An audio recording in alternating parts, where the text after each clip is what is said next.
कैसे दिलासा दूं? अरे नहीं नहीं नहीं, नहीं। अरे नहीं चाची, देखिए इनको संभालिए। आप मेरी माता को 5 गोली मारी, कनपट्टी पर, सीना पर, पीठ पर, सर पे और छाती पर। दुनिया से गए हैं, मेरे लिए नहीं गए हैं। पापा दुनिया में सबसे ज्यादा मुझसे प्यार करते थे। मैं आपके लिए आवाज उठाऊंगा और आपके लिए। और मैं जब IAS ऑफिसर बनूंगी तो मैं यहाँ पे जितने लोग हैं उनकी दीवार मेरे पापा थे। हाँ। मैं बनूंगी, उनकी दीवार आप बनेंगे। हाँ। ये IAS बन के बदला लीजिएगा आप। बिल्कुल। हाँ? हाँ। और जब ईमानदार पत्रकार की माँ ऐसे रोएगी तो कौन सी माँ अपने बेटे को पत्रकार बनने के लिए भेजेगी? भाई जरा बताइए, हमारी भी माँ है।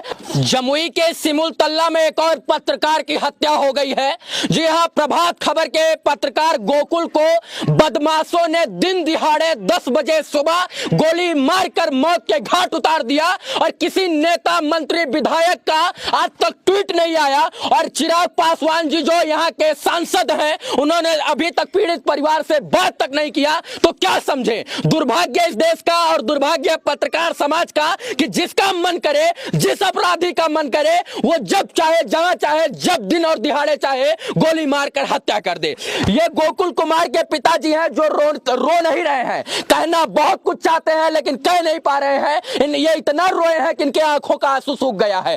ये उनकी बेटी है जो अभी IAS बनने का सपना देख रही है। इनके पिताजी भी चाहते थे कि ये बिटिया IAS बने। उनकी धर्म पत्नी है जो इनका रो रो कर आंखों से आंसू सूख गया है, मांग का इनके सिंदूर उजड़ गया है और अभी तक किसी भी नेता मंत्री विधायक का ट्वीट नहीं आता है। तो दुर्भाग्य है। अब ये कितना रोए, इतना रोए कि इनके आंखों से आंसू चला जाए। ये उनकी माता जी हैं जो उस दिन से 6 दिन से रो रो कर जिनका बुरा हाल हो गया है और ये रो रो कर जो है बेहोश हो जाती है। लेकिन किसी भी नेता मंत्री विधायक ने इनसे न सिर्फ फोन पर बात की, न अपराधियों को सजा का प्रावधान हुआ और सिर्फ गिरफ्तारी के नाम पर मजाक हुआ है। कल को DM और SSP साहब इनके घर में आकर दिन दिहाड़े इनके घर वाले लोगों को ठोक जाए, कोई AK-47 से दाग जाए, तो क्या जवाब दीजिएगा? इनको कौन सा सिक्योरिटी आप मुहैया करवाए हैं? और जिस ईमानदार की पत्रकार की मैं बात कर रहा हूं, वो इन लोगों की आवाज थे। ये जितने भी लोग आपको दिख रहे हैं ना यहाँ पर, ये सब लोगों की आवाज एक ईमानदार पत्रकार थे और ईमानदार थे, इसीलिए उनको गोली मार दिया गया। उनकी बेटी है, क्या नाम हुआ आपका? विद्या विनयम। विद्या विनयम। पिताजी अब नहीं रहे। पिताजी का क्या सपना था? मुझे IAS ऑफिसर बनाने का। अब वो सपना रहेगा या सपना ही हो जाएगा? रहेगा। मैं पूरा करूंगी अपने पापा का सपना। आपके पिता को जी को गोली मार दिया बदमाशों ने। हाँ। आपके पापा ईमानदार थे इसलिए मारा गया। हाँ। हाँ? हमेशा अच्छे इंसान को उठा लिया जाता है। हाँ। और बुरे इंसान रह जाते हैं बुराई करने के लिए। इसलिए हमारी दुनिया बहुत खत्म होती जा रही है। अब पिताजी हैं नहीं तो कौन पढ़ाई लिखाई का जिम्मा उठाएगा? सरकार नहीं आएगी आपके लिए? आएगी, उनको आना पड़ेगा। वो उठाएगी। मेरा पालन पोषण कैसे होगा, मेरा घर कैसे चलेगा, वो सरकार जानती है, मैं कुछ नहीं जानती हूँ। कितने बजे आपके पिताजी को गोली मारी गई? 10-10:30 बजे। दिन दिहाड़े? हाँ। क्यों मारी गई? क्योंकि आपके पिताजी ईमानदार थे। हाँ। राष्ट्रभक्त थे। हाँ। सच्चाई के साथ खड़े होते थे। हाँ। अच्छा को अच्छा कहते थे, बुरा को बुरा कहते थे, अपराधियों को गलत कहते थे, अपराधियों के घर में घुसकर खबर लिखते थे, इसलिए मारा गया क्या? हाँ। क्या कीजिएगा अब तो उम्मीद है कि न्याय मिलेगा? मिलेगा। कब मिलेगा? मिल जाएगा। काम चल रहा है। हाँ। उन लोगों का, उन्होंने कहा है कि काम होने दीजिए अच्छे इस से। बिटिया को पता है इसको लोकतंत्र और समाज तंत्र पे विश्वास है, इसलिए करे। लेकिन मुझे इस लोकतंत्र पे विश्वास नहीं है DM साहब। नेताजी, मुझे आपके लोकतंत्र पे विश्वास नहीं है, इसलिए मैं दावे के साथ कह सकता हूं कि पत्रकार की हत्या के बाद पत्रकार को न्याय नहीं मिलेगा। और ये बिटिया को उम्मीद है कम से कम इस बिटिया के सपनों पर तो खरा उतरिए ना DM साहब। बताइए कि जो है पिताजी अब नहीं रहे, माताजी रो रही हैं, सबका बुरा हाल है, अब क्या होगा? क्या होगा, अब सरकार पे निर्भर है। सब सरकार करेगी, मेरा पालन पोषण करे तो बहुत अच्छी बात है। मेरे पढ़ाई लिखाई क्योंकि मैं ही हूँ। अब अगर वो मेरी पढ़ाई लिखाई का पूरा खर्चा उठाए ना, और मैं जब IAS ऑफिसर बनूंगी तो मैं यहाँ पे जितने लोग हैं उनकी दीवार मेरे पापा थे। हाँ। मैं बनूंगी, उनकी दीवार आप बनेंगे। हाँ। ये सब लोग जो जितने लोग हैं ये आपके पिताजी के ऊपर भरोसा करते थे कि गोकुल कुमार जी हमें न्याय दिलाएंगे। हाँ। हाँ?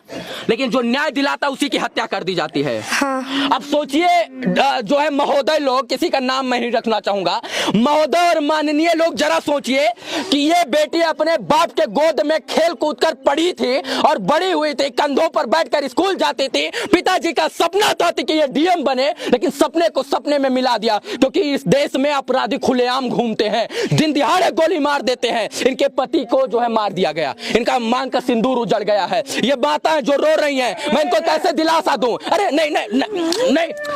अरे नहीं चाची, देखिए इनको संभालिए। आप मेरी माता समान है, मैं आपके लिए आवाज उठाऊंगा और आपके लिए जो है मैं आवाज उठाकर लोगों तक पहुंचाऊंगा। आप रोइए मत, आप रोइए मत। ये ईमानदार पत्रकार की माँ है, और जब ईमानदार पत्रकार की माँ ऐसे रोएगी तो कौन सी माँ अपने बेटे को पत्रकार बनने के लिए भेजेगी? भाई जरा बताइए, हमारी भी माँ है, हमें भी पत्रकारिता के लिए भेजा गया है, हमें भी ऐसे गोली मारा जाएगा तो किसका भरोसा रहेगा? जरा बताइए ना डीएम साहब। दिन दिहाड़े अपराधी 10 बजे गोली मार देते हैं और किसी का जमीर नहीं जिंदा होता है और सबका जमीर मर जाता है, और कोई मेन स्ट्रीम मीडिया का पत्रकार जो है खबर नहीं चलाता है, तो दुर्भाग्य नहीं देश का। इस माँ को मैं क्या बोलूं, मैं क्या दिलासा दूं कि तुम्हारे बेटे को मैं वापस लेके आऊंगा? मेरे अंदर इतनी पावर नहीं है, लेकिन मेरे अंदर इतनी पावर है कि मैं माइक खोस कर इनके लिए इंसाफ दिला सकता हूं। आप मेरी आवाज बनिए, इस माता के लिए आप आवाज बनिए, इस माता को जो इंसाफ दिलाने का आप लोग प्रयास कीजिए। इनका आंखों का आंसू छीन गया है, आंखों का इनका एक इकलौता बेटा जो था वो कहीं ना कहीं उनके ऊपर से साया उजड़ गया। ये किसको अपना बेटा कहेंगे? ये आस लगाती थी कि गोकुल पत्रकार हमारा बेटा सुबह शाम आएगा, अब इनको आस नहीं है, क्योंकि इनके बेटे को अपराधियों ने सुबह 10 बजे 5 गोली मारी, कनपट्टी पर, सीना पर, पीठ पर, सर पे और छाती पर। अब जरा सोचिए, जिस राज्य सरकार में, जिस सरकार में मंसूबे इतने अच्छे हों अपराधियों के, उस देश में पत्रकारों का क्या होगा? आज वो मारा गए हैं, कल हम भी मारा जाएंगे, परसों सभी मारे जाइएगा, जब तक आप आवाज नहीं उठाइएगा। जो है क्या बात करूं मैं इनसे? बताइए ना, आप ही लोग बताइए, क्या पूछूं कि इनका पति मर गया है, इनके पति को मार दिया गया है, क्या पूछूं इनसे? हम लोग आपको न्याय दिलाएंगे, आप चिंता मत कीजिए, आप हमारी बहन समान हैं, और आप रोइए मत। आपके पति ईमानदार थे, वो मरे नहीं, वो शहीद कहलाएंगे, उनको शहीद का दर्जा मिलना चाहिए। क्योंकि जितने लोग आपको यहाँ पर दिख रहे हैं ना सर, ये उनकी दीवार थे, आवाज थे उनकी। अगर किसी के पेट में दर्द भी होता था, कोई गुंडा मवाली माफिया परेशान करता था, तो वो आवाज गोकुल कुमार इनकी बनते थे। बिटिया, अब कौन आवाज बनेगा? मैं। आप बनिएगा। आपको भी मार दिया जाएगा तो? मुझे नहीं मार सकते वो लोग। क्यों? पता नहीं, क्योंकि मेरे पापा मेरा हमेशा रक्षा करेंगे। वो अगर नहीं गए, वो दुनिया से गए हैं, मेरे लिए नहीं गए हैं। पापा दुनिया में सबसे ज्यादा मुझसे प्यार करते थे, और मेरे पापा मुझसे इतना प्यार करते हैं कि वो जिंदगी भर मेरे साथ रहेंगे। आईएएस बन के बदला लीजिएगा आप? बिल्कुल। हाँ, आईएएस बनिएगा। हाँ। कम से कम इसके पढ़ाई का खर्चा उठा लीजिए ना नेता लोग, पढ़ाई का खर्चा उठा लीजिए, घर देख लीजिए, घर किस प्रकार से घर ही बनवा दीजिए, कोई मुआवजा ही दे दीजिए, इस बच्ची का पढ़ाई का जिम्मा लेकर सरकारी नौकरी का सांत्वना दे दीजिए। बगल में ये आवासीय सिमुलतल्ला विद्यालय है, और ये भाई हैं, इन्होंने अपना भाई खोया है। यहाँ लोकल नेता लोग क्या आवाज उठाएंगे? यहाँ लोकल नेता लोग साइड से बोल रहे हैं कि जो 3 जना जो गए हैं जेल, उसको तो चुटकी में निकाल देंगे, चुटकी में निकालेंगे, पैसा जितना लगेगा उतना दे के। लोकल नेता लोग, यहाँ का लोकल सिमुलतल्ला का मेरा लोकल नेता लोग बोल रहे हैं कि उसको 1 महीना में निकाल देंगे। गोकुल का हत्या चुटकी में निकाल देंगे, वो क्रिमिनल था। अब सोचिए कि बिहार में पिछले 3-4 महीनों में 4 से 5 पत्रकारों की मौत हो गई है, तो कौन अपनी लेखनी से और कौन अपनी कलम से अच्छी खबर लिखेगा? चाचा ये बताइए, नहीं कर सकता। बेटा खो दिया है आपने, हमारा बेटा चला गया। अब ये बताइए, ये भी आपका बेटा, ये भी कह रहे हैं हम न्याय के लिए लड़ेंगे, और ये नातनी है, पोती है, अगर इसको भी मार दिया जाएगा तब क्या कीजिएगा? मार सकते हैं लोग कि नहीं? हाँ, लोग चाहेंगे तो आराम से मार सकते हैं लोग, लेकिन सरकार अगर इस पर निगरानी अगर उम्मीद है सरकार से। हाँ, उम्मीद है सरकार से, अगर निगरानी दिया तो हम रक्षा रहेंगे। ये बुजुर्ग हो गए हैं, और इनको उम्मीद था कि हमारे बुजुर्गी के समय में, हमारे वृद्धा काल में जो है, हमारा बेटा, हमारा कंधा, हमारी रीढ़ की हड्डी बनकर सामने आएगा।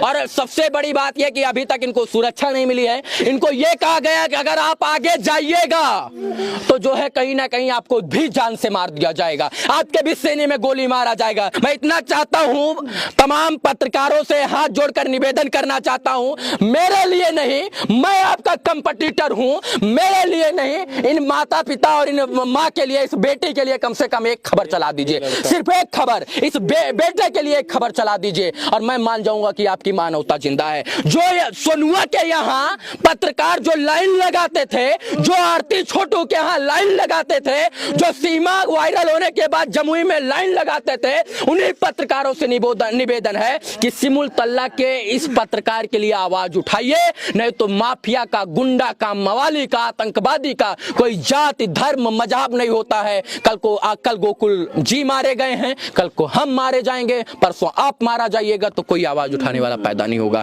चाची धमकी आ रही है क्या? हाँ बाबू, धमकी देव करो, एक महीना में छोड़ा ले साहब के, 1 महीना में छुड़ा लेंगे, ऐसी धमकी आ रही है यार, मारबो बोल 3 गोटा के। हाँ। अच्छा चाची, जो है बेटा आपके बड़े ईमानदार थे। हाँ बाबू भाई, इस मर्दन को बाबू आप लोगों का यही एक उम्मीद और चिराग थे। हाँ चाची। हाँ बाबू, सब छोट सब ओकरे पर चले तीन हो बाबू, 4 गो छलो, 4 गो बड़ा छलो मैं। जिस दिन मेन स्ट्रीम मीडिया सब उनके पक्ष लिए बाबू, सबको जितना परिवार उतना सब उनके पक्ष लिए बाबू। बताइए, पूरे परिवार का जिम्मा था उनके ऊपर, लेकिन अब चिराग नहीं रहा तो कौन जिम्मा उठाएगा? लेकिन चिराग जी, आप चाहें तो यहाँ के सांसद हैं, इनके घर का चिराग आप बन सकते हैं, और चाहेंगे तो चिराग बन जाएंगे तो ये लोग सराखों पर बिठाएंगे, जमुई के लोग आपको महामहिम मानेंगे। इसलिए आपसे हाथ जोड़कर निवेदन है, कम से कम इनसे फोन से तो बात कर लीजिए ना चिराग जी। और एक बार और कहना चाहूंगा कि पत्रकार सुरक्षा कानून बहुत जल्द बनना चाहिए, ऐसा मैंने केंद्र सरकार से मैं मांग कर रहा हूं, नहीं तो लोकतंत्र के चौथे स्तंभ को ऐसे ही मारा जाएगा, दिन दिहाड़े गोली से भूना जाएगा और कोई आवाज उठाने वाला पैदा नहीं होगा। जिस दिन इलेक्ट्रिक मीडिया जो है 5 मिनट का बुलेटिन प्राइम टाइम में, जिस दिन प्रिंट मीडिया अपने फ्रंट टाइम पे और फ्रंट पेज पे, और डिजिटल मीडिया 2 कवरेज इस पत्रकार समाज के लिए कर देगी, उस दिन यहाँ के लोगों को न्याय मिल जाएगा। बाकी सिमुल तल्ला, आप लोग आइए, इनकी आवाज उठाइए, ऐसा मैं आह्वान करके जा रहा हूं। बाकी इस वीडियो को देखने के लिए तमाम दर्शकों का पुनः एक बार बहुत बहुत आभार, शुक्रिया, शुभकामना मित्रों, धन्यवाद।